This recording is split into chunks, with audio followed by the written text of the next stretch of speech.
So every time Ivy gets a year older, I always think about our birthing situation. So we were supposed to be induced the day before her due date. Jake had a full day scheduled because we had dinner plans on that Friday and it was gonna be like the last time, it was just gonna be us two. So I ended up having contractions the day before at like 3 a.m. I told Jake, I was like, hey, I don't know what this day looks like, but you might have to wrap up your day a lot sooner than expected. So he leaves the house early. Contractions are like every 15 minutes, not that big of a deal. I call the nurse's station. I'm like, okay, what does this look like? Because one, we were in COVID. So we did not have anything that normal people probably had. So we didn't view the hospital. We had no birthing classes. We had no knowledge of what this looked like. So she's like, okay, whenever you cannot breathe or talk for a full hour, then call me back. And I was like, I'll be dead. Like, what do you mean a full hour? And she's like, I'm sorry, honey, but with COVID, you have to be a 5 or a 6 dilated for me to admit you. So she's like, you don't want to come here and then I have to send you back. And I'm like, okay. So I was like, what do I do to speed up this process? Because obviously I don't want to be in labor for a long time. So she said, you can walk, take baths, blah, blah, blah. So I'm like, I called my girlfriend. She said, what I did is I ran up hills and then I went full into labor. So here I am in my neighborhood, running up hills, running down, walking, trying to do anything I can. I decided to call my acupuncturist because I'm like, she will get things going because I've seen her throughout my entire pregnancy. So I don't know what I was thinking, but I decided to drive myself to the acupuncturist. And it's the craziest thing because obviously my contractions were in the morning. By the time the afternoon happened to go see her, they were a lot more intense. So I'm driving and I'm just like, and I would have a contraction and I'm just like, go stop. Like, what do you even do? Like, I don't even know what to do. Like, I didn't even know how to drive. Like, it was the craziest experience of my life. So, and then the contraction stops and you're like, I got this, it's fine. Like, no big deal. Like, it is the most bipolar experience of my life. Like, it is wild. So then I start going again and it's like, oh my God, no, please, I don't got this. Like, please, no more contractions. But obviously I ended up getting there. So it worked out. She calmed me down. I fell asleep for like 20 minutes. It was good to go. And then I decided to go to my mom's house. I don't know what I was thinking because I felt great. And then as I'm driving, more contractions happen. Same thing. It's like, do you stop? Do you go? Do you, like, you just don't even know how to drive. Like, it is wild. So then I get to my mom's and I swear the acupuncturist sped it up. So it was now every 3 minutes for a minute of contracting. And so I'm just like pacing around my mom's house, calling Jake, being like, hey, we gotta get home. Like, I don't know what you're doing right now, but you gotta wrap up. So you wrap things up, we get home, we have house cleaners there, and I'm like, you gotta go. Like, you have to get out of here. Jake shows up, he's convincing the house cleaners to pack our bags for us in the car. And I'm like, for some reason, I don't know why, I just didn't want to have not my hair and makeup done. So I'm doing my hair and my makeup while Jake is packing the bag or the car up. And I'm like, okay, I'm ready to go. And Jake's like, well, I just started cooking a pizza. I'm like, a pizza? He's like, yeah. And I'm like, how much longer? He's like, well, it's a deep dish, so it's 45 minutes. I'm like, 45 minutes? I'm like, you've got to be kidding me. But I reminded myself that he has not been through this and neither have I, so give him some grace. So I'm pacing back and forth, contraction after contraction. Yeah, so we even have a picture of us, selfie with the deep dish pizza, going to the hospital. That's our last photo together. So we get in there, the hospital, the nurse is like, okay, I'm gonna check you, see where you're at, and then we'll go from there. So she's like, okay, honey. So at this time, I'm literally like in tears. It's like, it's just coming so fast. So she's like, well, you are a 1. I'm like, I'm a 1? I'm like, there's no way this is a 1. Like, this pain is intense, like, there's no way. And she's just like, you're right, like, their contractions are very close together and they are intense. She's like, why don't you walk around for 45 minutes, that's when my shift ends, and I'll recheck you. And I was like, okay.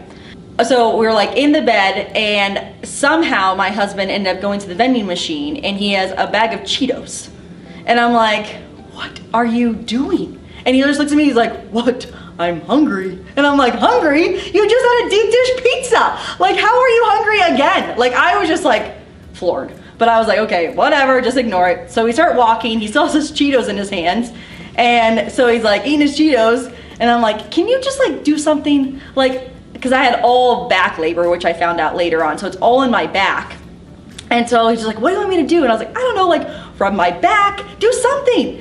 So he just like clean off his fingers with his Cheetos, and he's just like rubbing my back with like his palm, and I'm like, okay, no, this is not working. This is not working. Like, just never mind. Just forget it.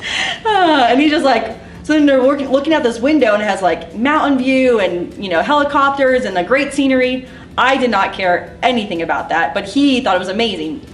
And I'm just thinking to myself, oh, if he could just take some of this pain, just some of this pain. Like, this kid has no idea what I'm going through.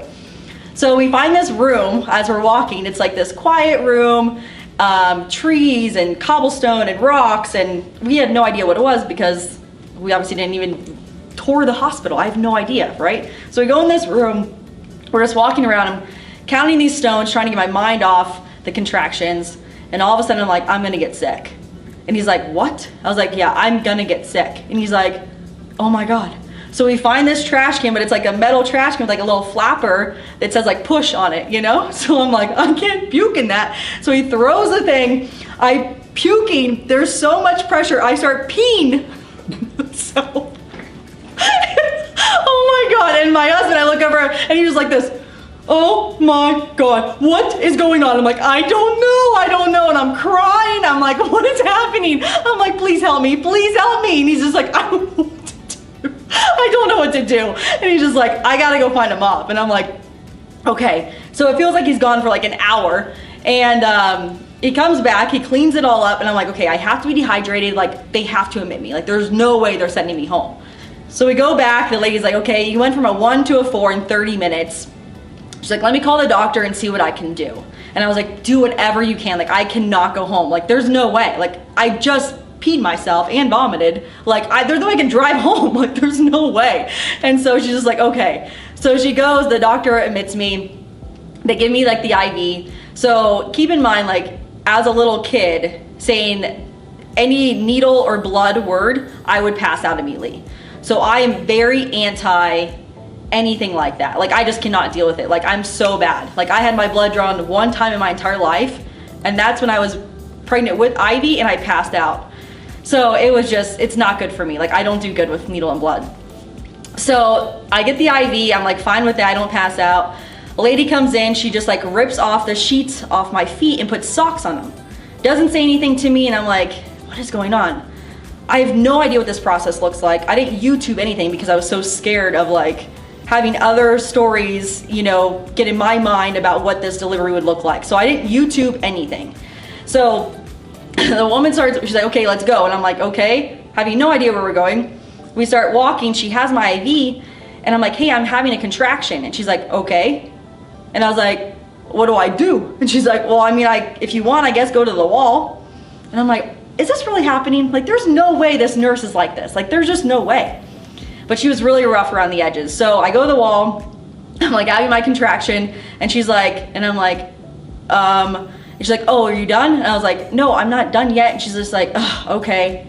And I'm like, what is going on, right?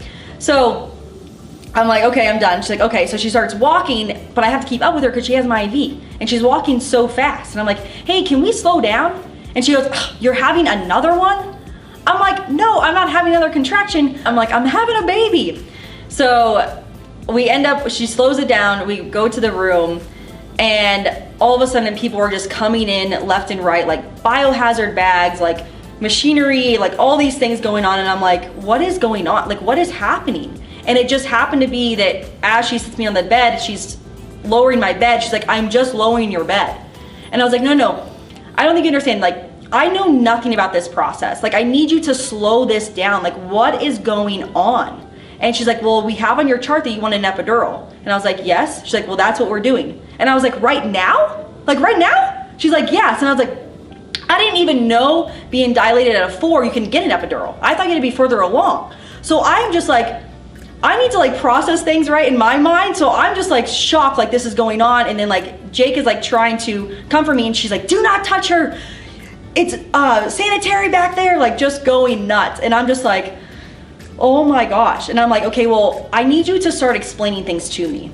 because I don't know what this process looks like. Once again, this is our first baby, and I'm a little scared, you know? And at this time, the anesthesiologist comes in, and he was just like, you're gonna be fine, honey. Like, he was so nice and so sweet. And she kept going in and out of the room, and I kept thinking to myself, okay, this is my chance to try and get a new nurse. Because I didn't want my first baby experience to be with this woman that was really rough around the edges and had no sympathy, you know? Like, I just felt like she either had been on the job a long time and should be retired, or she just got on the job and should find a new job, is how I felt. I was like, this woman should not be in this section of hospital at all, you know? So I'm trying to like talk to him while he's behind me, like sanitizing my back and everything. But she keeps coming in and out, and I just can't really get him to hear me and her not know, because I was really nervous that she would hear me and I would be stuck with her, and then it'd be 10 times worse. And that was my fears. I was like, I don't want her knowing that I'm trying to get a new nurse, even though I'm really trying to get a new nurse. So anyways, we end up getting the epidural. And so I'm like, so he's like finishing up, and he's like so nice. And I was just like, is it working? And she goes, I'm sorry, are you breathing heavy? And I'm like, no, I'm not. You are correct. Like, thank you, Cheryl. Thank you. Oh my God. I was just like, what is going on? Like, I literally felt like I was being punked. Like, I was like, I just never knew nurses were like this. So everything's fine. Everything is great. Like, I'm in the bed, and I was like, I have two options, right? So I can either get to know this woman and have her like me, or I can still keep having a miserable experience. And that's what I did. I just asked her question after question after question, and just got to know her, for her to feel comfortable with me and to make my life a little bit better in this hospital experience that I hated. So she was actually nice enough, because like the blood pressure goes off like every minute on something crazy like that. And I hate blood pressure. So I convinced her to like undo the blood pressure for me for at least a couple of hours, so I could get some sleep before I pushed. So that was like the blessing, I feel like, with me trying to just get to know her, because obviously I knew it wasn't about me. It was about whatever she was going through and having a bad day or whatever it may be. So yeah, so then it becomes the time to where we're supposed to push. And so I'm like, Jake, can you put my hair up? Because I couldn't even put you have tubes and everything. You can't even like do anything. And so I'm like, Jake, can you put my hair up? And then can you grab my toothbrush and toothpaste, because I need to brush my teeth. I've been in labor for 25 hours at this point. So she comes around the corner, she's like, I'm sorry, honey, it's not a beauty show. And I'm like, I'm not saying it's a beauty show. I was like, one, I'm putting my hair up because I saw in videos that women get sweaty when they're pushing, okay? And I was like, and the other thing, I've been 25 hours without brushing my teeth, and they're gross. Like, can I brush my teeth? Like, Jesus. So anyway, so we get that all done. Doctor comes in, 2 more nurses come in, and she's like, okay, we're gonna get daddy involved. So now daddy's going to count. So my entire pregnancy, my husband kept telling me he was not going to look. He's like, I'm not gonna look. It's not one of the things I wanna do. And I was like excited about it. I was like, please don't look, you know? So he had to count to 10 3 times, and I had to push the whole time. So 30 seconds I'm pushing, and then a minute rest or whatever it was. So he starts counting, I start pushing, and he starts looking. And I'm like, why are you looking? Why are you looking? I'm like pushing, so I'm like, why are you looking? Why are you looking? And I'm like, what is going on? I'm like, you told me that you weren't gonna look. After I got done pushing, he's like, well, I watched this YouTube video. And the guy says that he wishes that he would have watched his wife deliver the baby. So he's like, I figured that I should watch.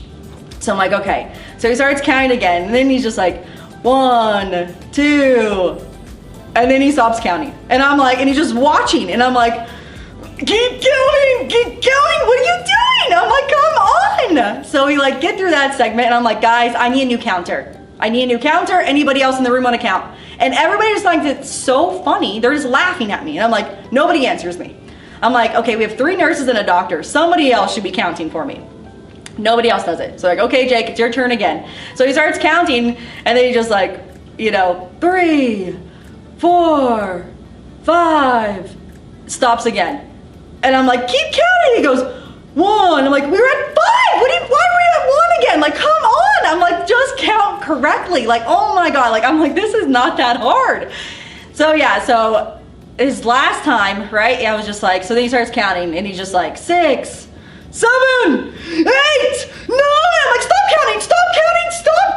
What is wrong with you? I'm like, I don't know what's going down there. I want you to stop counting. I was like, guys, I really need a new counter. I was like, I cannot do this anymore. And they think it is hilarious. And then my husband goes, wow, she actually has hair. And I don't know why, I thought it was the funniest thing ever. So I start laughing hysterically, and the doctor's like, you're pushing the baby out. He's like, just keep laughing. And I'm like, what? And he's like, Jake, now your job is to make her laugh. So then my husband kept saying things that would just like crack me up. And sure enough, I laughed the baby out. So yeah, it was a crazy experience. And then Jake went to cut the umbilical cord, and I don't know what he did or how he did it, but it splattered blood all over him. And I'm just like, oh my God. Oh my God. I'm like, what an experience. Like, it was so crazy. But everybody leaving that hospital room, they were like, you know what? We have not had that much fun in a delivery in a long time. I'm like, well, I'm glad we were your guys' entertainment. I was kind of freaking out, but yeah, so it was a great story in the end. And it's funny because I was like coming up to like the delivery date, right? And I was like, I always told people like, I just want like a good story for like, you know, I'm showing houses and like my water breaks, and I'm like, call 911. So it wasn't like that, but it ended up being still a good memory story. So yeah, and here we are 2 years later.